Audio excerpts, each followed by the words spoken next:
Tuhan lebih sayang kepada siapa?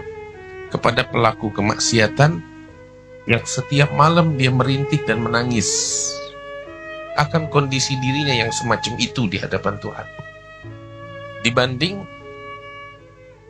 ahli ibadah yang merasa aman. Tuhan lebih sayang dengan pelaku kemaksiatan yang di malam hari menangisi dirinya yang semacam itu, yang menangisi ketidakmampuannya di dalam memperbaiki diri. Tuhan lebih sayang dengan sosok semacam ini dibanding ahli ibadah yang merasa aman. Camkan itu, ini fakta dan kenyataan. Tuhan lebih sayang kepada pelaku kemaksiatan yang semacam itu dibanding ahli ibadah yang merasa aman. Terus tahu apa? Mau tahu gak pelaku kemaksiatan mana yang dibenci sama Tuhan? Pelaku kemaksiatan yang dibenci oleh Tuhan adalah pembangkang, yang menyombongkan diri. Dia bikin maksiat, ya, dia bikin maksiat, bukan dia merasa risih, bukan dia merasa malu, tapi dia malah menentang Tuhan. Itu yang Tuhan murka. Tapi pelaku kemaksiatan yang sadar kelemahan dirinya, yang merasa malu sama Tuhan, sekalipun setiap hari dia terjerumus di dalam kemaksiatannya 1000 kali, tapi masih dia punya perasaan semacam itu di dalam hatinya, Tuhan gak bakal pernah murka kepadanya. Faham? Camkan itu. Ini hal yang sangat penting yang harus kita pahamin betul. Kita dilarang membangkang, kita dilarang menyombong dengan kemaksiatan kita. Allah murka kepada orang pelaku kemaksiatan yang ditutup oleh Allah Ta'ala kemaksiatannya, terus dia merasa dia terang-terangan menampakkan diri. Begitu. Dia membangkang, dia menyombongkan dirinya atas kemaksiatannya. Itu yang dimurkai oleh Tuhan. Tetapi orang yang tergelincir di dalam kemaksiatan, Tuhan membuka pintu taubat sebesar-besarnya. Tuhan mendengar rintihan dan tangisannya. Iya. Lihat bagaimana kasih sayang Allah. Allah Ta'ala bilang, fihi rijal yuhibbuna an yatatahharu wallahu yuhibbul mutatahhirin. Terus ada lagi ayat, innallaha yuhibbut tawwabin wa yuhibbul mutatahhirin.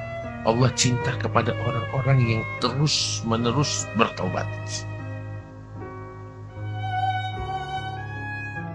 Allah cinta kepada orang yang bertobat dan terus-menerus bertobat kepada Allah. Allah cinta. Maka itu pelaku kemaksiatan, ketika dia bertobat kepada Allah Subhanahu wa Ta'ala, ambil kabar gembira. Saat kamu bertobat kepada Allah, kamu menjadi sosok yang dicintai oleh Allah. Sebab Allah sendiri bernyatakan dirinya cinta kepada orang-orang yang bertobat. Dan di dalam martabat penghambaan kepada Allah, martabat kewalian, itu ada maqamul mahabbah, martabat cinta atau dicintai oleh Allah Subhanahu wa Ta'ala. Kita cinta kepada Tuhan hal yang musti, tapi yang istimewa ketika sosok orang dicintai oleh Allah Tuhan, itu yang istimewa. Dan Tuhan mencintai siapa? Orang yang bertobat dari kemaksiatan. Maka itu ada beberapa sholihin tuh bilang, apabila aku berjalan dengan pelaku kemaksiatan, kemudian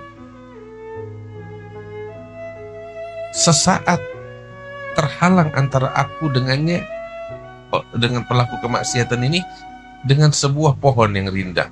Aku berjalan, tiba-tiba di tengah kita ada pohon, kita lewatin tuh, terpisah. Kemudian ketemu lagi, cuman 2 detik. Saat itu saya nggak bisa menyombongkan diri saya kepada pelaku kemaksiatan itu. Kenapa? Nggak menutup kemungkinan saat aku dan dia terpisah, dia bertaubat kepada Allah Dan ketika dia bertobat kepada Allah, dia menjadi sosok yang dicintai oleh Allah.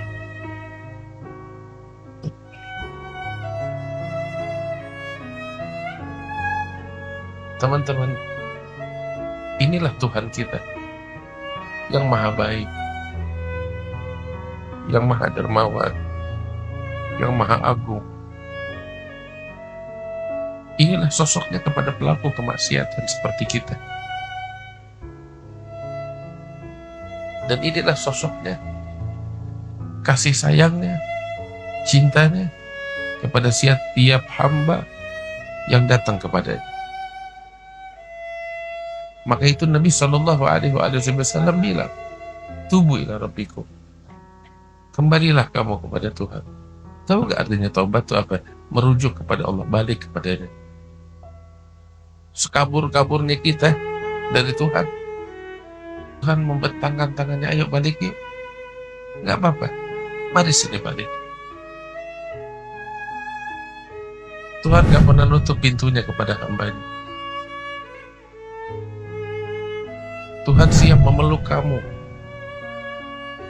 menaungi kamu, menyayangi kamu, mengusap air mata dari pipi kamu. Allah Subhanahu wa ta'ala